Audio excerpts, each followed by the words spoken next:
जैसे जैसे काउंटिंग बढ़ती जा रही है दिल्ली के अंदर में, वैसे वैसे तस्वीर साफ होती जा रही है कि इस बार दिल्ली के अंदर 27 साल के बाद सत्ता बदलने जा रही है। मतलब आम आदमी पार्टी को हराकर बीजेपी सत्ता में लौट रही है। आखिर क्या वजह है आम आदमी पार्टी के हार की जो होने जा रही है?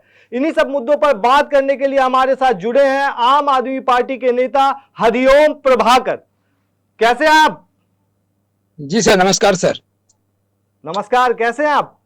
और हमारी तरफ से जी जी, मैं आवाज ठीक हूँ, जा आप रही है बता। मेरी? यस सर, आवाज आ रही है आपकी।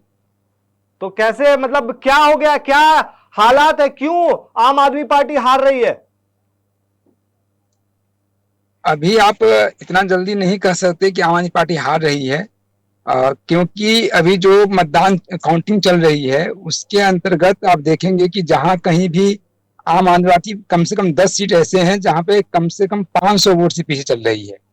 तो कुछ जी जी, तस्वीरें अभी मेरे ख्याल से एक आधे घंटे 1 घंटे तक आपको देखना चाहिए, और आम आदमी पार्टी का जो सीट अभी दिख रहा है उससे ज्यादा आगे बढ़ेगी आम आदमी पार्टी। लेकिन जो एक तो तस्वीर है, फासला बहुत लंबा हो चुका है। आप अभी मैं आपको करंट का बता रहा हूं, 24 सीटों पर जो है वह आम आदमी पार्टी आगे चल रही है और 46 सीटों पर बीजेपी आगे चल रही है। तो ये जो लंबा गैप है इसको पाटना मुमकिन नहीं लग रहा है अब? मुमकिन अभी इसीलिए मैंने कहा कि आधे घंटे हमें वेट करना पड़ेगा, क्योंकि जहां जी कहीं जी भी 400 500, आप मेरे ख्याल से ये डाटा है कि 500 वोट से पीछे चल रही है आम आदमी पार्टी।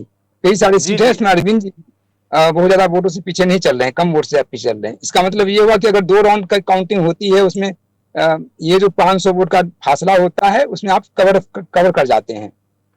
ठीक है। तो अभी आप ये हरिओम देख। जी एक बात बताइए, आप मुझे 2020 का चुनाव याद कीजिए या 2015 का चुनाव याद कीजिए, आम आदमी पार्टी कहां थी अब तक?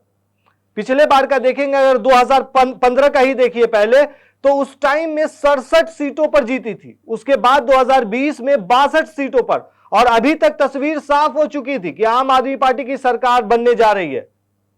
तो अब आपको नहीं लग रहा है कि अब फासला मिटाना मुमकिन नहीं है, आपकी सरकार जा रही है?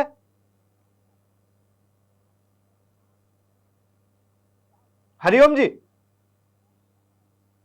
हाँ जी सर। हेलो। एक्चुअली मैं ये कहा कि आप, ये आवाज आ रही है सर हमारी? जी जी जी, आ रही है आपकी आवाज। देखिए, पिछले साल भी जो 2020 की स्थिति थी, 2020 की स्थिति थी, और 2015 जी की स्थिति थी, वो इस बार नहीं है। वो स्थिति इसलिए नहीं है कि कांग्रेस इस बार पूरी तरीके से आम आदमी पार्टी को हराने के लिए चुनाव लड़ रही थी।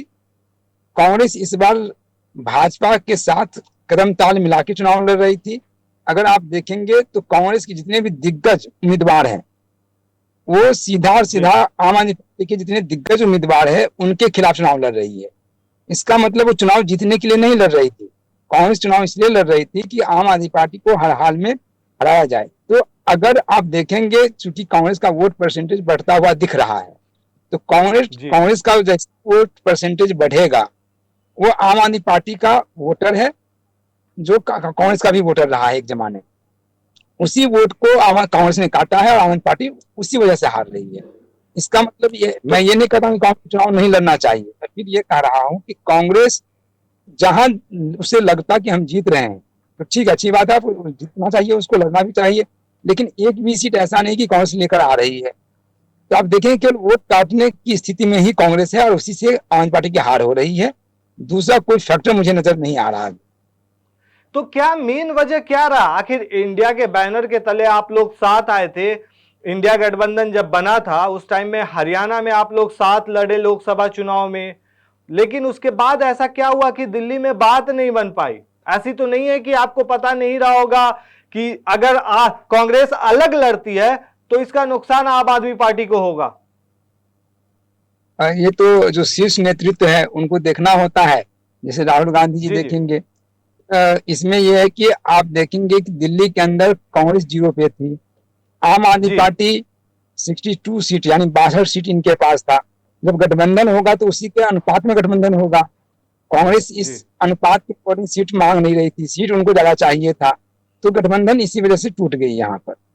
तो मेन ये भी देखिए कि कालका जी हो गया, जो वीवीआईपी सीट है, जहां से अरविंद केजरीवाल चुनाव लड़ रहे हैं, जहां से आतिशी चुनाव लड़ रही हैं, जहां से पटपड़गंज की अगर बात करें ओझा जी चुनाव लड़ रहे हैं, तो ये सब जगह पे क्यों आम आदमी पिछड़ती हुई नजर आ रही है? अब आगे हो गई है मान लीजिए, लेकिन इतना टाइट फाइट क्यों है?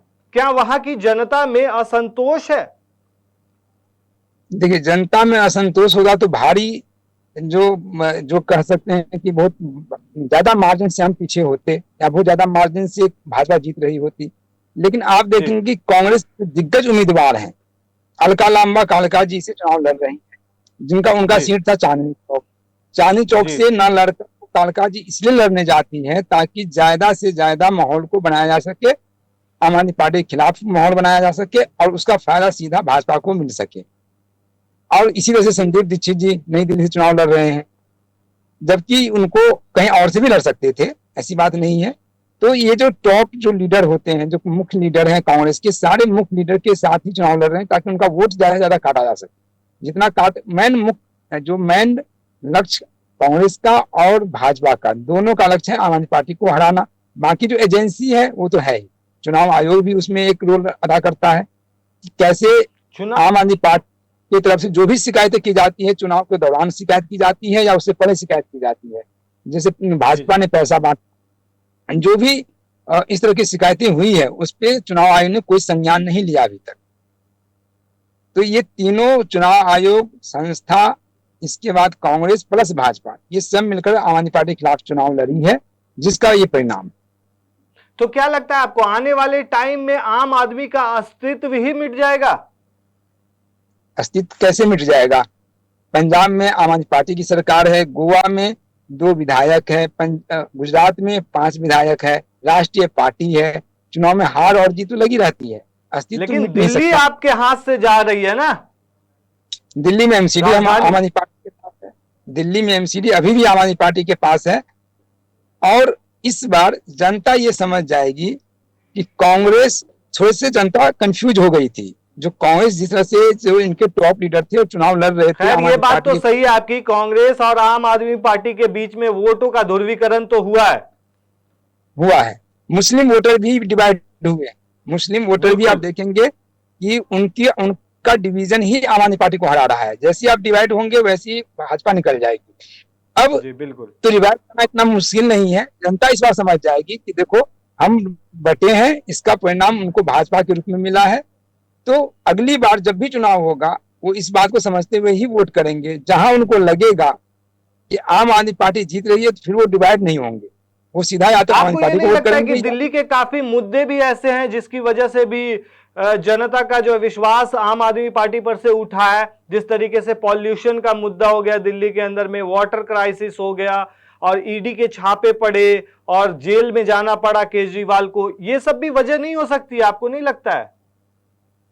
अगर ये तमाम वजह होती तो आम आदमी जी पार्टी इतना सीट लेकर या मतलब क्लोज फाइट नहीं दे रहा होता, या आम आदमी पार्टी बहुत कम वोटों से पीछे नहीं रह पाती। क्योंकि देखिए सीट से मत देखिए, केवल केवल ये देखिए कि जितने सीट अभी हमारे पास रुझान में दिखा रहा है वो सीट देखिए, प्लस वो सीट भी देखिए जिस सीट पर आम आदमी पार्टी बहुत कम वोटों से पीछे है।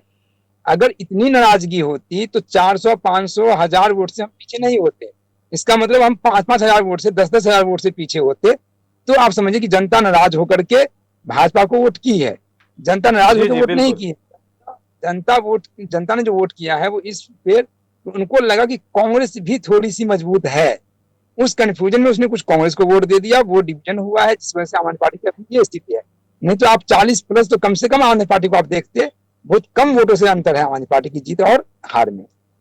नहीं, अभी तक बहुत जो क्लोज रुझान फाइट तो है, बहुत सारी सीटें ऐसे हैं जहां बहुत ज्यादा क्लोज फाइट है, चाहे अरविंद केजरीवाल की सीट हो या फिर कालका जी सीट हो, मतलब जो भी सीटें हैं, वीवीआईपी सीटें हैं। इस तरह की लगभग 10 सीटें हैं, अभी भी इस तरह की लगभग 10 सीटें जहां क्लोज फाइट चल रही है। जी जी जी। कुछ सीट जैसे मुस्तफाबाद है, ओखला है, इन सब जगहों पे वोट डिवीजन ही है जिसका आपको असर दिख रहा होगा। जो मुस्लिम ओखला से अभी तो अमानतुल्लाह खान आगे चल रहे हैं, आपके ही कैंडिडेट। हाँ आगे चल रहे हैं, लेकिन कभी पीछे भी हो रहे हैं बीच बीच में। तो बिल्कुल ये सब, बल्कि वो ऐसे कैंडिडेट हैं जो लगातार आगे होते। वहां पर जिस तरह से ओवैसी जी की पार्टी मुस्तफाबाद में और ओखला में वोट का थोड़ा सा डिवीजन हो रहा है, वहां पे माहौल भी बना उस हिसाब से। इसके वजह से पीछे चल रही है तो भाजपा। क्या लगता है अभी कि ओवैसी ने गेम बिगाड़ा है 2 सीटों पर?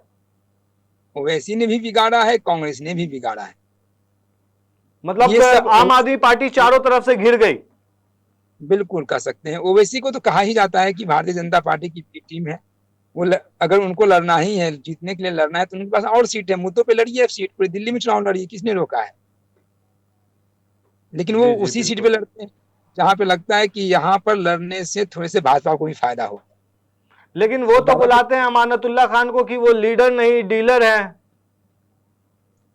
लीडर तो है अमानतुल्लाह खान, इतना सब कुछ होने के बावजूद भी आगे बढ़ रहे हैं। थोड़ा सा कभी पीछे भी होते हैं, लेकिन लगातार आगे बढ़ भी रहे हैं। तो लीडर है इसलिए तो आगे बढ़ क्या रहे हैं। लगता है कि शाम तक कुछ तस्वीर बदल सकती है? लग यही रहा है, क्योंकि अंतर बहुत कम वोटों का है, 500 1000 वोटों का जहां जहां अंतर है, वहां तो मान लीजिए कि दो राउंड अगर काउंटिंग होती है, उसमें आगे पीछे हो सकते हैं। तो हो सकता है कि शाम तक कुछ तस्वीरें और बेहतर हो सकती है आम आदमी पार्टी। चलिए, बहुत बहुत शुक्रिया हमसे बात करने के लिए। शुक्रिया, जनता को भी शुक्रिया और आपको भी शुक्रिया।